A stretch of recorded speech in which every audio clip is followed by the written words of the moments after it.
देखो, पहले एक वीडियो में बताया था ना कि जब वो अपनी मुकाम पर जाकर में सारी बातचीत कर लेते, टाइप कर लेते, उसके बाद जब गांधी जी से मिलान कराने पहुंचते ना, तो उनमें चाहे भले कुछ भी कमियां ना हो, खामियां मिल जाए, मतलब ना भी हो, और लेकिन शायद इक्का दुक्का कौमा वगैरह की हो, लेकिन उन्हें ये पूरा विश्वास था जो गांधी जी की डायरी में जो लिखे नोट हैं उनमें से कहीं भी कोई कौमा मात्र की भी कोई भूल नहीं मिल पाती है।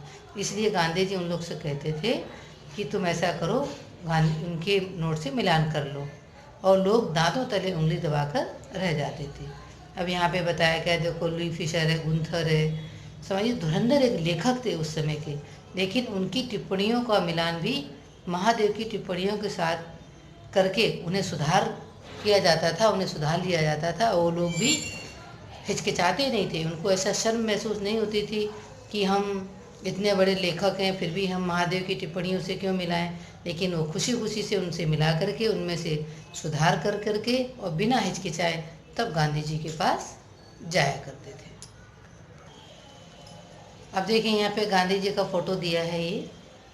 अब यहाँ पे ध्यान, साप्ताहिक जो साहित्यिक पुस्तकों की तरह महादेव क्या करते थे, वर्तमान जो उस समय राजनीतिक प्रभावों की घटनाओं की सारी सूचनाएं संबंधित जानकारी पुस्तकें पढ़ा करते थे।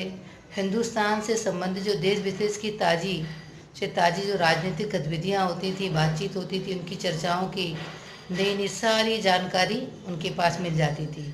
जो भी वो सभाएं अटेंड करते थे, कमेटियों में बैठते थे, तो क्या करते, दौड़ती रेलगाड़ियों के डिब्बों के ऊपर के बर्थ में बैठ करके अपने बैग में सारी चीज़ें भरे रहते थे, ठूस ठूस के दिए ना, अपने झोलों में भरे रहते थे, और क्या करते, ताज़े समाचार पत्र, मासिक पुस्तकें भी पढ़ते रहते। उन सारी चीज़ों को उन्हें बहुत ज़्यादा अच्छा ज्ञान था। इस तरह से उनकी सारी बातचीत, काम, क्रियाकलाप था उनका।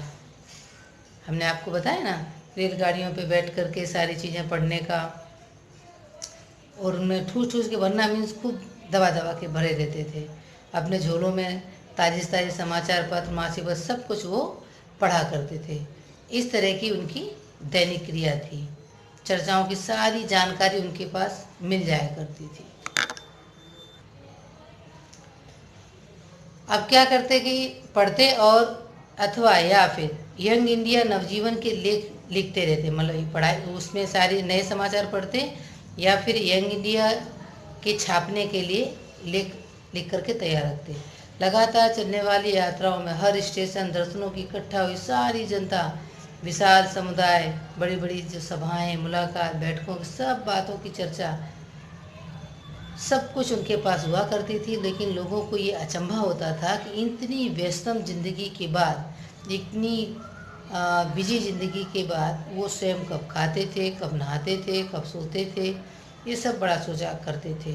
अपनी हाजतें रफ़ा करते, और इन सबको किसी को पता नहीं चल पाता था कि वो 1 घंटे में 3-4 घंटों का काम भी निपटा दिया करते थे, पूरा करते थे। इतनी उनकी स्पीड अच्छी थी। काम में रात और दिन उनके लिए कोई फ़र्क नहीं था। जब तक उनका काम पूरा नहीं होता वो लगे रहते थे, और इतनी व्यस्तम जिंदगी के बाद वो सुंदर सूत भी काट लेते थे, मिंचरखा चला लेते थे। इतनी सारी व्यस्तता में एकदम उनकी जो लाइफ थी ना, इतनी बिजी थी, जबकि उनके पास किसी के पास ना उठने बैठने का टाइम था। उसके बाद वो अपना ऐसा उन्होंने टाइम टेबल बना रखा था कि कभी भी सूत काटना भी नहीं भूलते थे। चूकते थे मीन्स नहीं भूलते थे, वो भी उनके एक जीवन का हिस्सा था। अब यहाँ पे देखिए, बिहार है, उत्तर प्रदेश है, हजारों मील लंबे जो गंगा के मैदान हैं, यमुना, दूसरी नदियों के जो उपकरी सोने की कीमत वाले गाद से, मतलब यहाँ ये बताया है कि जो गंगा और यमुना और इन सब नदियों की मिट्टी से, गाद को मिट्टी है उसको गाद बोला गया, जो डेल्टा जैसा बना है ना, उस एरिया को बताया। सोने की कीमत मीन्स वहाँ पे बहुत अच्छी फसलें पैदा होती हैं, और 100 कोस चल दीजिए, मतलब इतना कोस चल लीजिए, लेकिन सुपारी फोड़ने लायक भी एक पत्थर नहीं, मतलब एकदम ऐसी ज़मीन। इसीलिए बोले सोने की कीमत वाली गाद, इतनी अच्छी वहाँ की ज़मीन है कि वो अच्छी से अच्छी फसल होती है। तभी वहाँ पर मेरे देश की धरती सोना उगले, ऐसा गीत भी लिखा गया। वहाँ पर बोले बिल्कुल ककरीली ज़मीन नहीं है, एकदम बहुत अच्छी मिट्टी है, जहाँ पर लोग पहलवानी कर सकते हैं, जंप मार सकते हैं, जरा सी भी उनको चुभन नहीं होगी।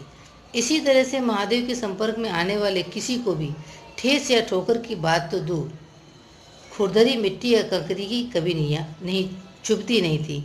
यहाँ पे देखो, उस सोने की कीमत वाली गाद मीन्स मिट्टी से उनके स्वभाव को बताया गया कि जिस तरह वो इतनी मिट्टी होती है कि नरम मिट्टी होती है कि जिसमें सुपारी जैसे फोड़ने वाला पत्थर भी नहीं मिल सकता। इसी तरह महादेव के संपर्क में जो कोई आता था, उससे वो चाहे जितने वो थके हुए कितने भी हो, लेकिन उनसे कभी भी ऊंची आवाज़ में बात नहीं करते थे, बहुत प्यार से बात करते थे। इसलिए कभी ककरी भी नहीं चुभती थी, मीन्स कभी किसी को बुरा नहीं लगता था। सब लोग उनसे बात करने की कोशिश करते थे और उनसे बात करके अपने आप को धन्य मानते थे।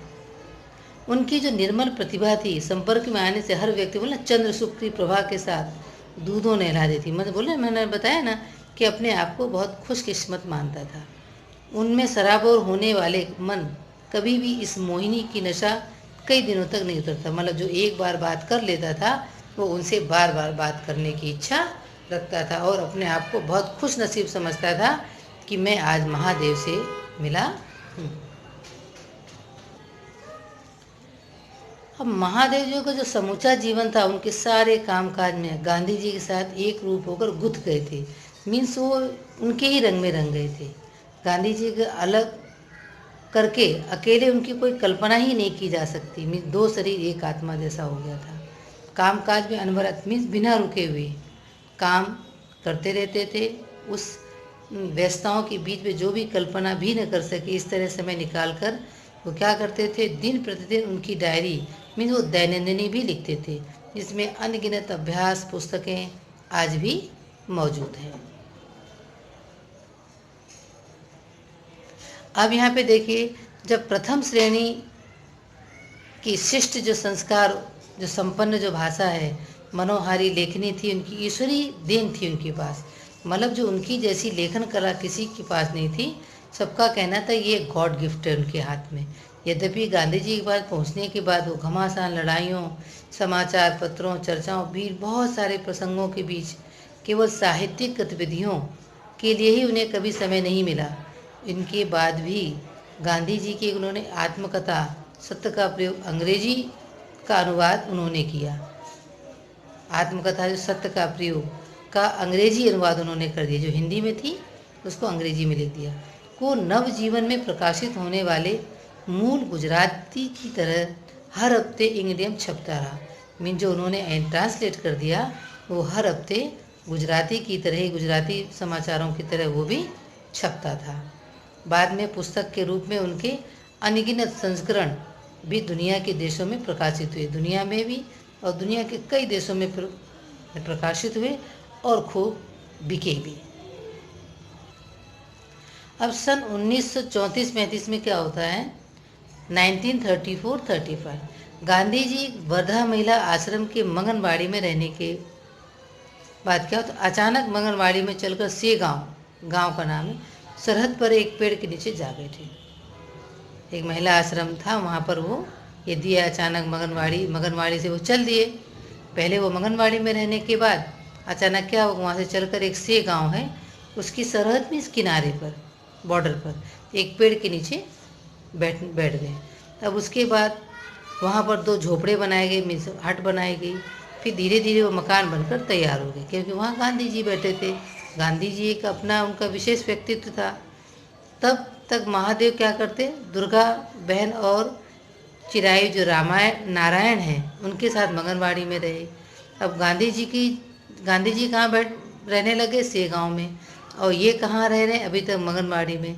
अब वहीं से भी क्या करते, वर्धा की असह गर्मी में, उस समय इतनी तेज गर्मी थी, मतलब असह मीन्स जो सहन न की जा सके, वहाँ से वो सुबह पैदल जाकर के सेवाग्राम पहुँचते, जो दिया ना से गाँव, उसका नाम पूरा है सेवाग्राम। और दिन भर काम करने के बाद वापस वो पैदल जाते। पैदल कहाँ जाते, मंगनवाड़ी। आते जाते में क्या होता है ना, 11 मील चलना हो जाता। रोज़ रोज़ का ये सिलसिला बहुत लंबे समय तक चला। अब होता क्या है, कुल मिलाकर उनकी जो स्वास्थ्य है उसके ऊपर प्रतिकूल प्रभाव पड़ता है, मीन्स वो बीमार हो जाते हैं। अब बीमार होने की वजह से क्या होता है, उनकी अकाल मृत्यु हो जाती है। मतलब जो गर्मी की वजह से वो उसमें पैदल यात्रा करते रहे 11 मील और उन्हें समय से आराम नहीं मिला, इस कारण लोगों का मानना था कि उसी की वजह से वो बीमार पड़ गए और एक्सपायर हो गए, मीन्स मर गए, स्वर्गवास हो गया। इस मौत का घाव गांधी जी के दिलो दिमाग पर जीते जी बना रहा। वो महादेव को भुला नहीं पाए क्योंकि उनके जैसा शिष्य उनको दोबारा नहीं मिल पाया। वे भर्तहरि के भजन की हर पंक्ति में हमेशा दोहराते रहे, उनको याद करते रहे, एरे जख्म जोगे नहीं जसे, मतलब जो जख्म है, ये घाव है, किसी योग से भी नहीं भर सकता, कि उन्हें महादेव जैसा व्यक्ति दोबारा नहीं मिल सकता। इसका उन्हें जीवन भर दुख रहा। बाद में जब प्यारेलाल उनसे जुड़े तो जब भी वो प्यारेलाल से कुछ कहना होता तो गांधी जी जब उनको बुलाते तो उनके मुंह से अनायास सिर्फ महादेव ही निकलता था। इस तरह से गांधी जी के इतने मन के नज़दीक थे कि दोनों को अलग करना ही मुश्किल था, दोनों को अलग करना समझना मुश्किल था। इस तरह का उनका व्यक्तित्व था। गांधी जी की जो लेख टिप्पणियाँ और लिखते थे तो बड़े बड़े वायसराय देख करके सांस बार रह जाते थे और वो उनके निजी सचिव थे। इस तरह उनका ऐसा मानना था। पाठक मंत्रमुग्ध रह जाते थे क्योंकि लोगों का ऐसा मानना था कि जो उनके पास लिखने की कला थी वो भी एक ईश्वरी देन थी। इस प्रकार महादेव भाई का जो जीवन था बहुत सरल था, कोमल था और कोमल स्वभाव की ही उनकी सबसे बड़ी पहचान थी। यही कारण था कि उनसे एक बार जो कोई मिल लेता था उनसे कोई भूल नहीं पाता था। अपने काम के प्रति वो पूर्णतः समर्पित थे। इतनी व्यस्तताओं के बीच भी वो सूत्र भी काट लेते थे और अपनी दैनिक भी लिख लेते थे, लेख भी लिख लेते थे और फिर भी वो पूरे देश के दुलारे थे। लेकिन होता क्या है कि कार्य की व्यस्तता और प्रतिकूल मौसम में ज़रूरत से ज़्यादा काम करने की वजह से उनका शरीर उनका साथ नहीं देता है और उनकी मृत्यु हो जाती है। आशा है आपको महादेव जी के बारे में सही समझ आया होगा। धन्यवाद।